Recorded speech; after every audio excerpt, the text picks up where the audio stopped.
안녕하세요. 픽맘의 독서교육입니다. 이번 시간에는 어머님들에게 독서 관련한 이야기가 아니라 조금 다른 이야기를 해보고 싶습니다. 바로 아이들의 8대 다중지능에 대해서 이야기할까 합니다. 말 그대로 아이들한테 어머님들을 전부 다 공부를 잘하는 아이기를 바라고 이 아이가 똘똘한 아이가 되기를 바라지만 우리 마음처럼 잘 되지 않잖아요. 제가 아이들을 오랫동안 지켜보고 사실 제가 다중지능 상담사 자격증도 따보고 이렇게 하면서 아동 심리도 해보고 이렇게 해봤더니 아이들한테는 분명하게 특징이 있더라고요. 어떤 특징이 있냐면 어떤 아이는 음악 쪽 재능이 굉장히 뛰어나게 보이고요. 어떤 아이는 언어적 재능이 굉장히 뛰어나고 어떤 아이들은 수학, 과학 쪽에 굉장히 탁월하게 이렇게 두각을 나타내는 아이들이 있었어요. 이 능력들이 바로 우리가 8가지 지능 중에서 강한 지능을 갖고 있냐, 약한 지능을 갖고 있냐에 따라 다른 거예요. 바로 8가지 지능에는 무엇이 있냐면요. 첫 번째, 자기이해 지능이에요. 자기의 지능은 어머님들이 무엇인가 이렇게 많이 궁금해 하시는데요. 자기의 지능이 가장 중요한 지능이에요. 사람들이 자기가 어떤 일을 할 때 목표를 설정하고 그리고 자기 일에 대한 만족을 하고 내가 무엇을 할 것인가를 자기가 세우는 이것들이 자기의 지능이 강한 사람들이 굉장히 잘 되는 거거든요. 이게 자기의 지능이고요. 두 번째는 대인관계 지능입니다. 사회생활을 하면서 대인관계 지능은 굉장히 중요하죠. 상대방의 감정을 공감하고 이해할 수 있는 능력이 뛰어나다는 거거든요. 그래서 대인관계 지능이 뛰어난 사람들의 인간관계가 대체적으로 좋죠. 그리고 그렇지만 대인관계가 조금 약한 사람들은 어려서부터 조금 겉돈다든지 아무리 친구랑 같이 있어도 굉장히 이제 그 상대방의 뭘 말하는지를 이 대화 자체가 잘 안 되죠. 그래서 대인관계 지능이 이제 이것도 굉장히 중요합니다. 그리고 어머님들이 잘 알고 계시는 논리수학지능과 언어지능입니다. 어머님들은 주로 논리수학지능, 언어지능이 뛰어나면 대부분 이게 아이들의 IQ 테스트를 측정하는 거기 때문에 이걸 굉장히 선호를 많이 해요. 그렇지만 이걸로 아이들의 머리를 똑똑하다, 똑똑하지 않다 구분할 수 없습니다. 왜냐하면 베토벤이나 모차르트가 논리수학지능이나 언어지능이 뛰어났을까요? 전혀 아니거든요. 그래서 이제 요거는 어머님들이 너무 잘 알기 때문에 이제 넘어가고요. 그리고 음악지능이에요. 바로 음악지능은 음악적으로 굉장히 청감이 예민해서 타고난 거죠. 그래서 음악지능이 좋은 사람들은 또 공간지능하고 연결돼서 피아노를 치는 사람들은 또 입체적으로 바라보다 보니까 공간지능이 되게 좋기도 하더라고요.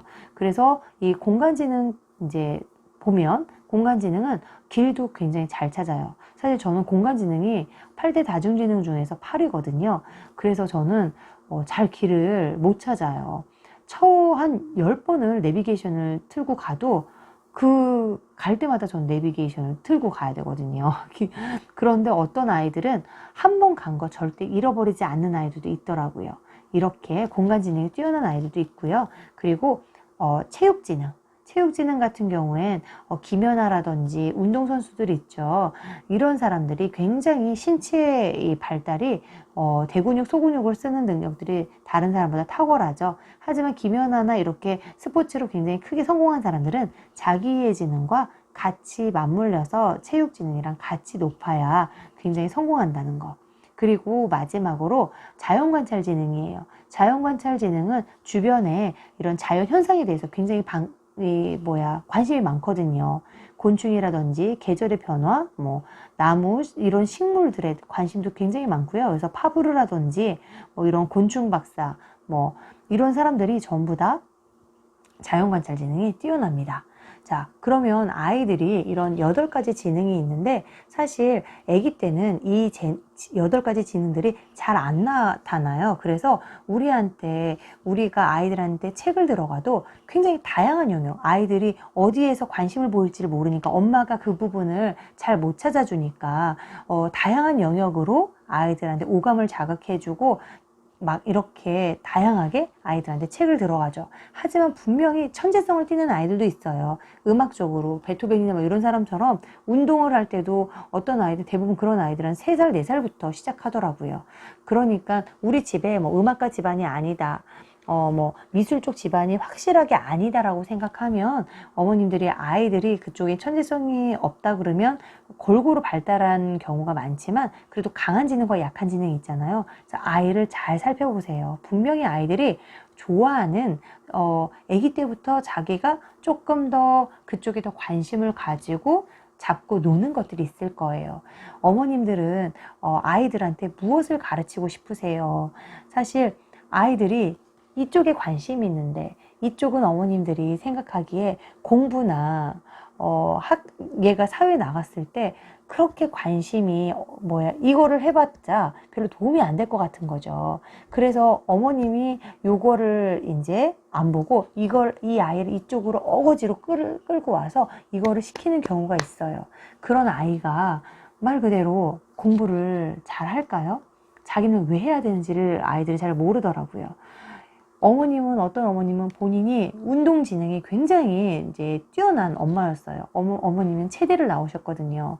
그런데 이 아이도 엄마의 유전자를 받아서 굉장히 신체적으로 뛰어난데 어머님은 그 아이는 운동은 안 시키고 싶은 거예요. 엄마가 운동을 해봤더니 엄마가 힘들었죠.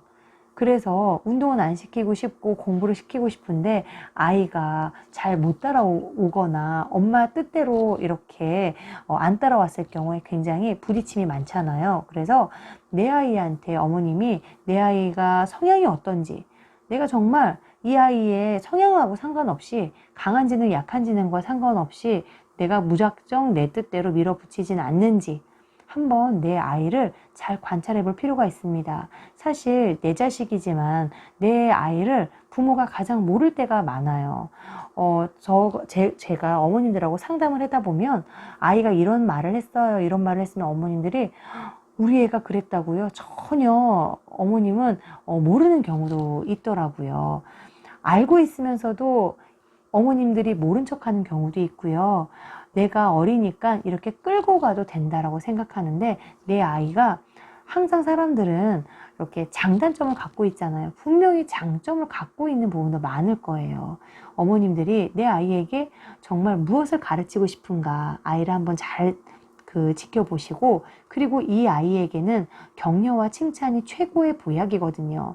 그런데 사실 저도 엄마지만 격려와 칭찬을 해줘야 되겠다 생각하는데 이상하게 그 장점보다 단점이 자꾸 보이더라고요. 저 장점은 그래, 너가 원래 잘하는 거니까. 저 단점만 어떻게 보완되면 이 아이가 잘할 것 같은데 라는 그 엄마의 기대와 욕심 때문에 아이한테 사실 단점을 많이 지적하는 것 같아요. 그렇지만 어머님들 저하고 오늘 우리 아이의 장점을 보도록 한번 노력해봐요. 우리 아이가 한 가지 단점이 아무리 크다고 하더라도 너는 이거를 정말 잘하는 것 같아.